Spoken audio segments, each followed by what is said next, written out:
The Enhanced American Express Business Gold Card is designed to take your business further. It's packed with features and benefits like flexible spending capacity that adapts to your business, 24/7 support from a business card specialist trained to help with your business needs, and so much more. The Amex Business Gold Card, now smarter and more flexible. That's the powerful backing of American Express. Terms apply. Learn more at americanexpress.com/businessgoldcard.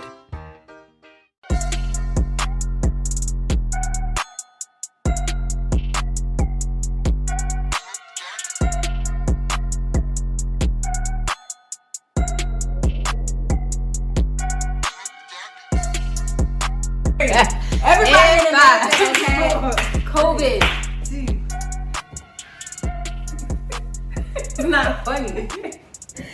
Woo! Hey everybody. We're back with another episode of the Double Dose Podcast. I am Dr. Shonda. I'm Chanel. And we are Double Portion. So we are talking to you all about some interesting things today.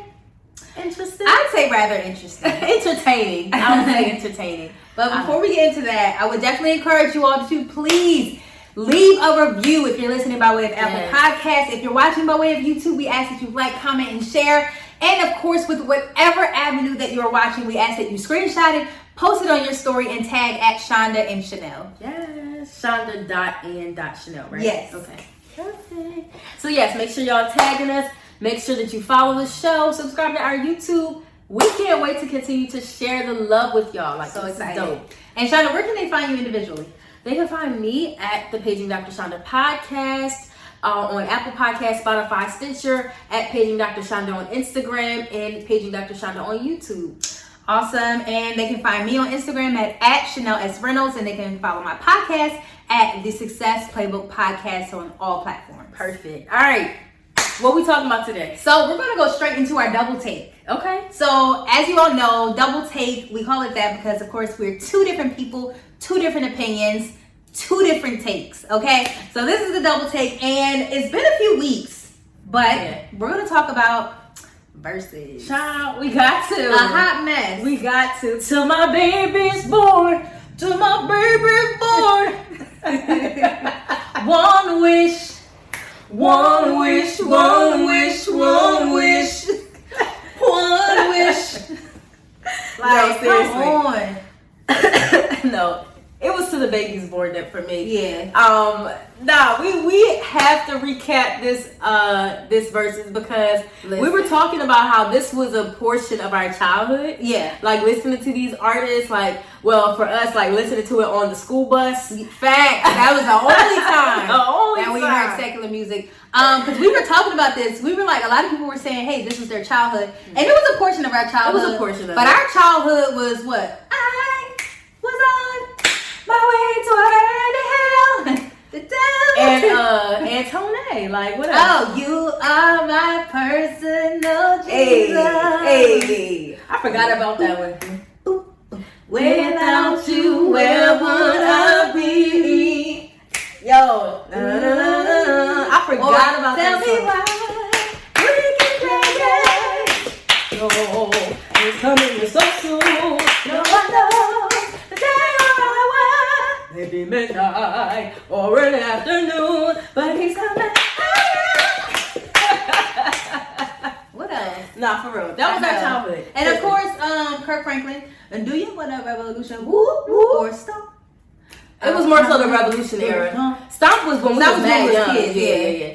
But revolution was here. Okay. Yeah, but we can't knock the Verzus because this was a small portion. It was a portion of our childhood. We were B2K fans. For sure. We loved You Got Served. You Got Served was like a family movie. It was. We used to always watch it.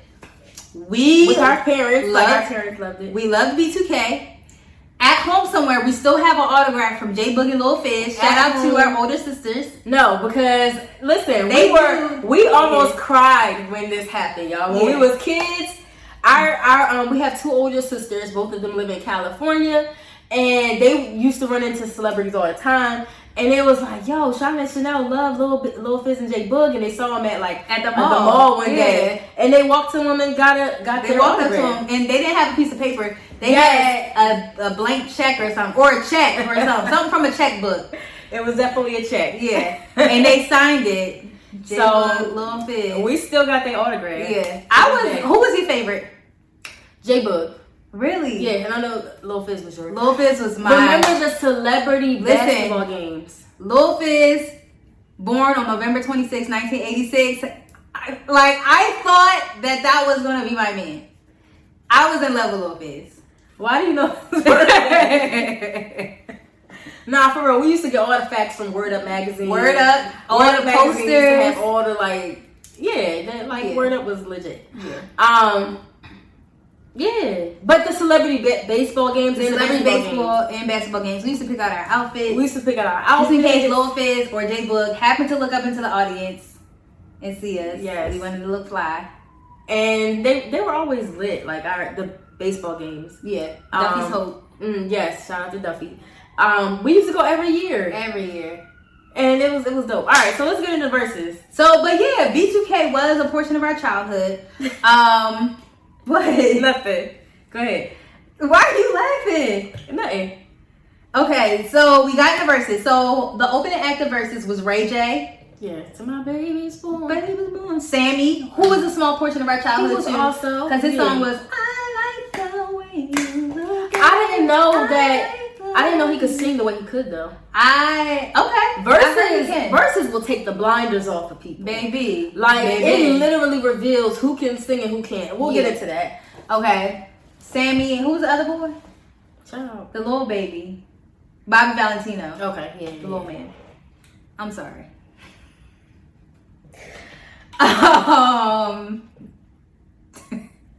Okay, so the opening act was Ray J, Bobby Valentino, Sammy. Yeah. And somebody else? Jaroom? No. Jeremiah. Oh, Jeremiah. Okay. So the three of them open. And go ahead. Yes, so the three of them open. One thing about this era that I alluded to earlier, this era really blinded us because I feel as though we were so focused on the boy bands and all that stuff. We didn't really pay attention to who could sing and who couldn't. That's a fact. So when we heard the verses, I was watching the verses in the car and I was like, yo, Shana, are you listening to this? And it sounded crazy. Yeah. Yes. And so I really do think that Versus it really kind of removed the scales from the people of God's eyes when it came to talent for this particular season. Yeah. But yeah, so I think the real ones I want to get to is B2K though. Okay. All right. So Ray J opens up though. Sounds a mess. But Ray J comes from a singing family. Yeah. Literally, the vocal Bible is your blood sister. Nah. Brandy. I would be so embarrassed. I think the family is embarrassed. But what I love...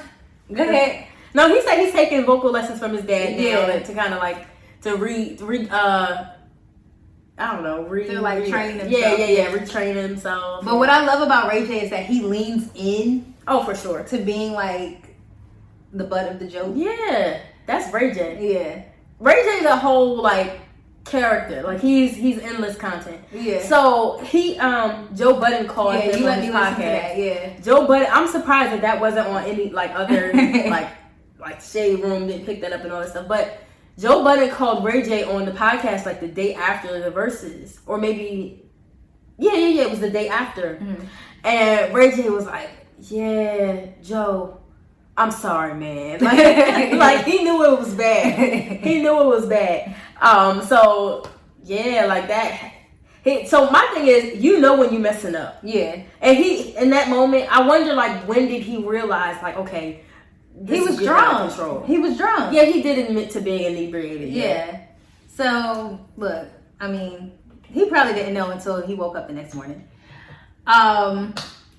So that was the opening act. Then the main performance was Omarion and Mario. Ain't that the thing that they kept playing?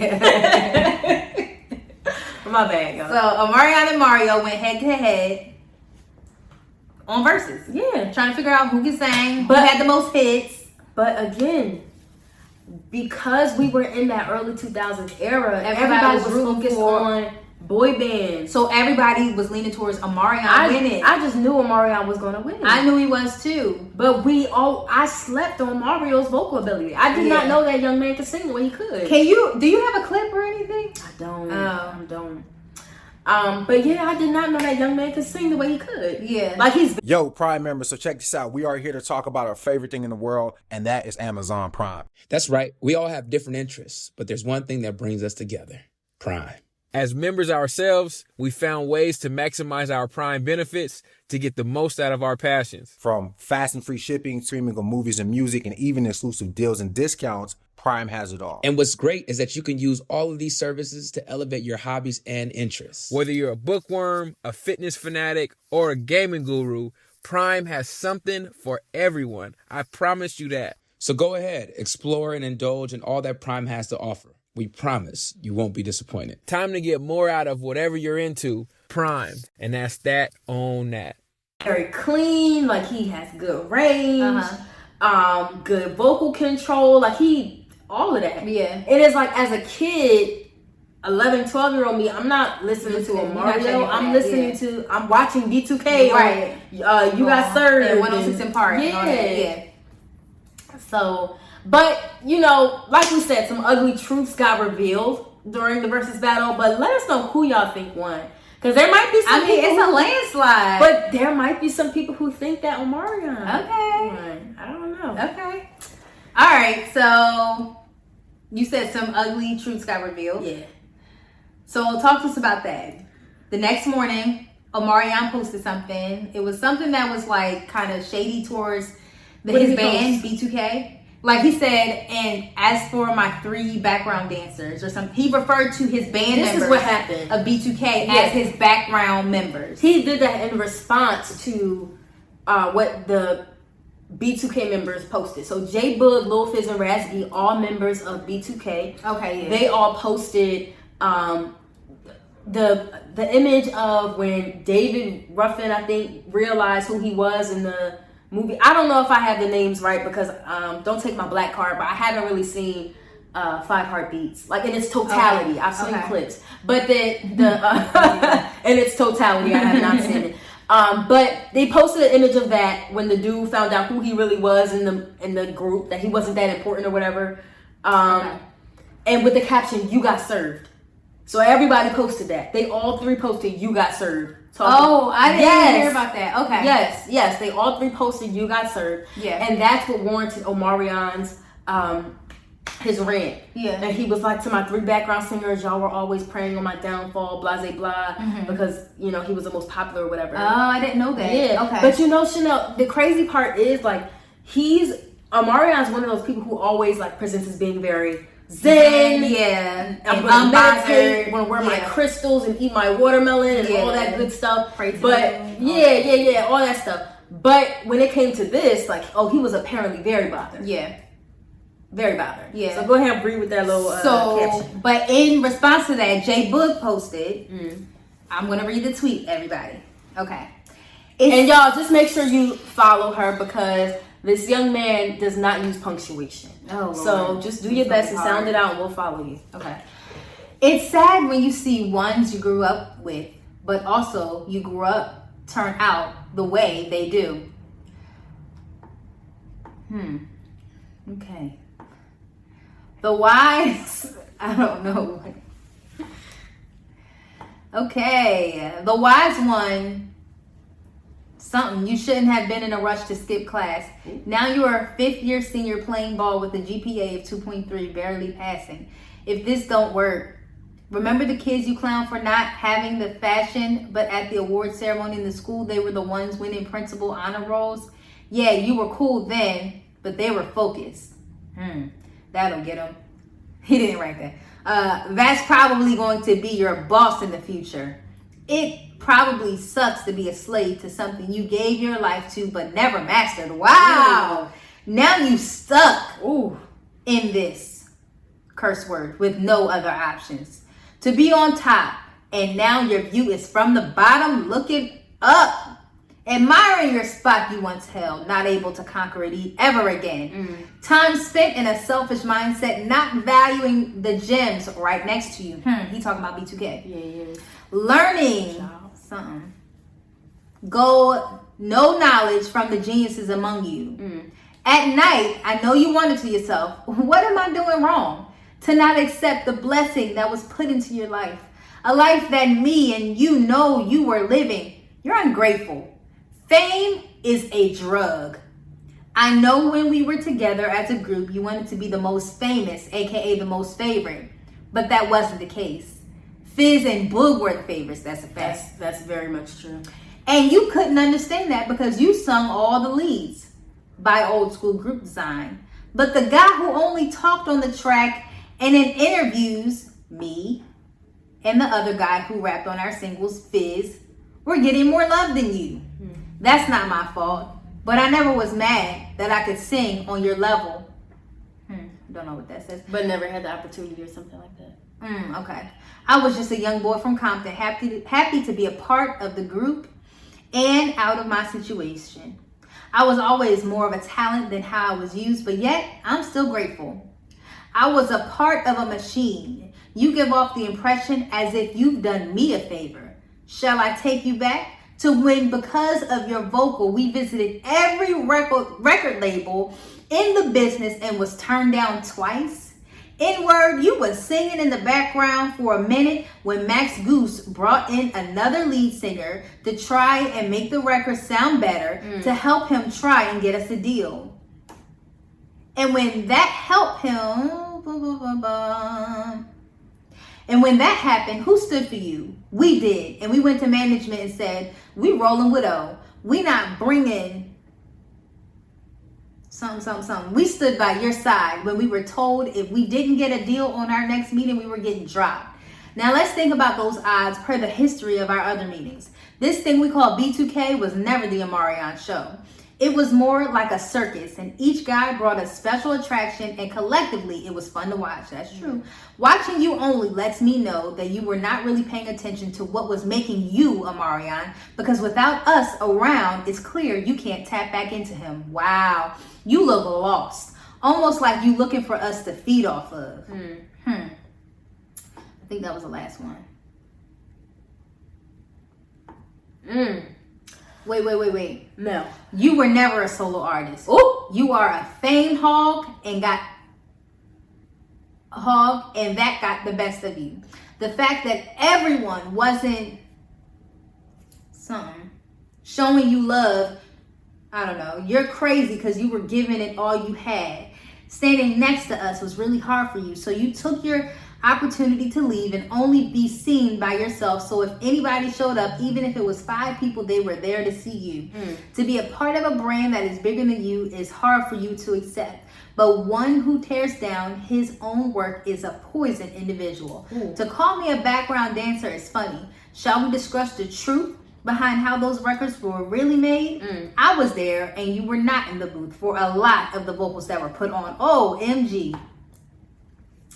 These songs. From your lead vocal not fully being you, listen to that first album. You'll hear Steve Russell in and out of those leads and the hooks. The first album until I took over on the second album. Me landing a lead on our second single messed with you because our first #1 single, Bump Bump Bump, I sang the hook on it. And it brought attention to the label that the group was able to evolve, and Troy Taylor made the call and put me on the first verse of Girlfriend, after I had already sung that hook earlier that day.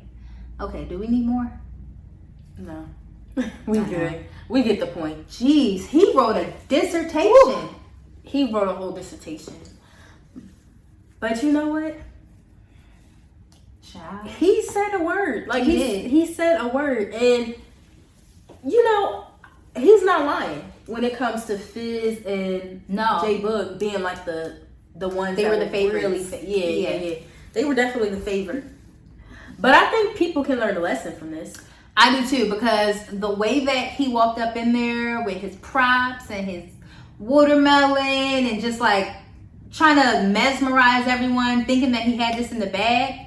Yep. And then Mario just walked out with just pure vocals and killed it. Mm-hmm. And then he got up and just talked badly about his group. And yeah, it's giving pride. It's giving pride. It's giving pride. It's giving pride.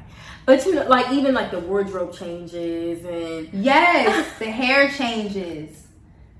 The hair changes, the dancing, and there's nothing wrong with these things. But if you're gonna do it, at least have the talent, have well substance. To back it up. Yeah, have substance. And people are saying that Mario had the substance, but he didn't have like the frills. Right. He didn't have the frills. Right. So tell me how you interpret that, Chanel. I interpret this as like our topic for today, which is pride can be your downfall. Pride can truly be your downfall. Explain that. Thinking you have it in the bag, showing up with props and things that don't even really like contribute to the art, contribute to the craft, and then also no substance, and then also blatantly disrespecting those that helped you get to where you are, like really just trying to embarrass them. That was nothing but pride. And J Boog just had to humble him real quick. Yeah.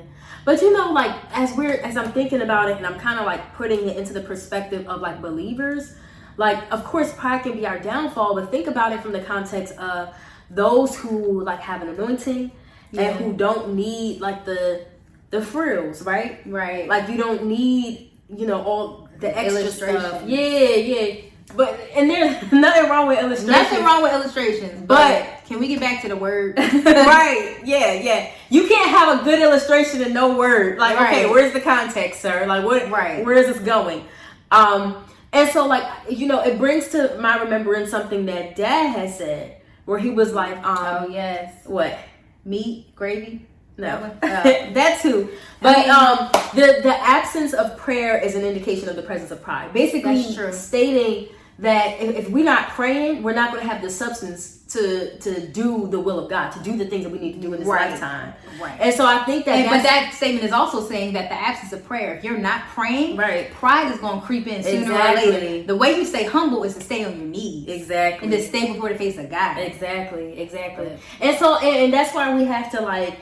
We don't focus too much on like the frills, the illustration, the things that Omarion was doing, like the watermelon, and we don't focus too much on those things, right? I mean, it's cool to have those things incorporated, but we also, as believers, we need to be focused on like the things that brings us substance, right? Exactly. So, I mean, what does the Bible say about pride? What does the Bible say about pride? What does the Bible say about pride? But you know, can we read that tweet real quick before we read the scripture? Which one? I believe Jermaine Dupri. Did you look that one up? I did not. No? Okay. So Jermaine Dupri, during the Verzus, he had tweeted, he said, you know it's a sad day, basically I'm paraphrasing, you know it's a sad day in R&B when we have artists bragging about how they did not do a sound check. And that's basically, people were disappointed at how not just Omarion, but how the, R&B singers in general of the Versus battle, they weren't necessarily taking it as seriously. Yeah, they came in there thinking that they had it in the bag. Exactly. With their pride, and they all bombed. Yeah. They all did terrible because they didn't prepare. Now, what does the word tell us? What does the word tell us? Are we in the double take now? The double dose? Or the double portion? We're in the double portion. Okay. The double portion will help you get your life spiritually. Get your life spiritually. So Proverbs 16:5. If y'all know me, this is Chanel. What? Go ahead. If y'all know me, Proverbs is like, I love Proverbs because it is the book full of wisdom. And it is a book that can help any business person. Like, it literally has business advice in the book of Proverbs. Sure does. So I love the book of Proverbs. Sure does. What are you gonna say? I was gonna say I love the book of Proverbs because of the straightforward wisdom it has. Like, it literally will tell you about how to resolve a conflict. Or showing up on time to work. Right, not being lazy at work. What? This was in your word? Right. If you do business with somebody, pay them that day. Don't wait till after. It's like, he really gets into the details of Proverbs. I feel like a lot of people need to read the Proverbs. Oh, absolutely. I'm tired of waiting on my money after I do y'all. Baby. Okay, so this is the NIV, Proverbs 16:5. The Lord detests all the proud of heart. Be sure of this, they will not go unpunished. The Lord does not like a proud heart. Yeah. Do you want to hear? Go ahead. Go ahead. Do you want to hear the message version? Please. The message, aka message, can be a little bit ghetto, but it will make it plain. You ready? Go ahead. Why are you asking me if I'm ready? Because it's going to give you a gut punch. Okay. God cannot stomach arrogance. Ooh. Believe me, he'll put those braggers in their place. That's what he did to Amarion. Well, I know, and I was just gonna say that I'm like, people are probably thinking like, okay, how are they taking the Versus battle and trying to like, But it applies to that, life. yeah, but I think, just in case y'all don't know, like that's the purpose of this podcast. Like we're taking life situations and Right. we're talking about it from a faith-based perspective, but also, you know, even if Omarion isn't prideful, because we don't know that man, Right. But we're saying like this is something that they brought up, so of Right. course we're going to address it, and I just wanted to point that out. But Right. We're not saying, let's be clear, we're not saying Amarion is proudful. We are using this situation as an example to bring to light for you Right. to know, and so that you don't tap into the spirit of pride, so that you don't have a downfall, Exactly. specifically a public downfall. Exactly. So we're simply using this as an example. Exactly. So just in case Omarion, you want to come on the podcast, Facts. we're not saying that you're prideful. We're not saying that. No, for real, come on the podcast. Touch. That song always makes me want to pop lock. Who did that? T-Pain? You're supposed to pass it. Oh, my bad. All right, what does the word say? God said he can't. God said he can't, but I can't see it anymore. He said he cannot stomach. Yes. Right. So something that's so repulsive that you can't stomach it. Right. It means like I'm not like I don't even want that thing in my presence. Right. I don't like when I think of something that I can't stomach. You know what I think of? No. Chitlins. Mm. God looks at pride as chitlins.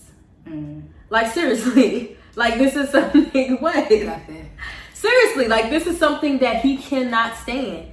Therefore, like when we're in life situations and we find ourselves becoming prideful, meaning, well, how do you find yourself becoming prideful? When I'm not praying, right? When I'm not praying as much, when I'm not relying on God, when I'm relying on my own volition, when I'm relying on my own works, when I'm relying on my own doings, that is when I'm allowing pride to creep in. Absolutely.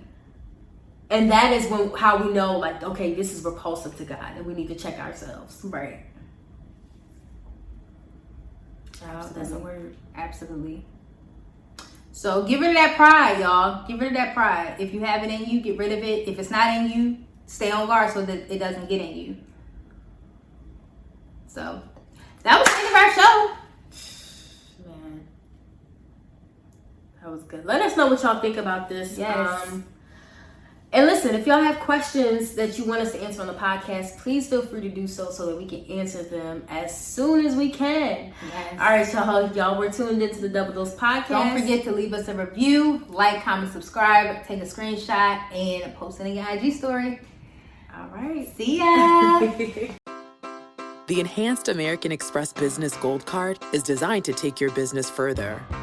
It's packed with features and benefits like flexible spending capacity that adapts to your business, 24/7 support from a business card specialist trained to help with your business needs, and so much more. The Amex Business Gold Card, now smarter and more flexible. That's the powerful backing of American Express. Terms apply. Learn more at americanexpress.com/businessgoldcard.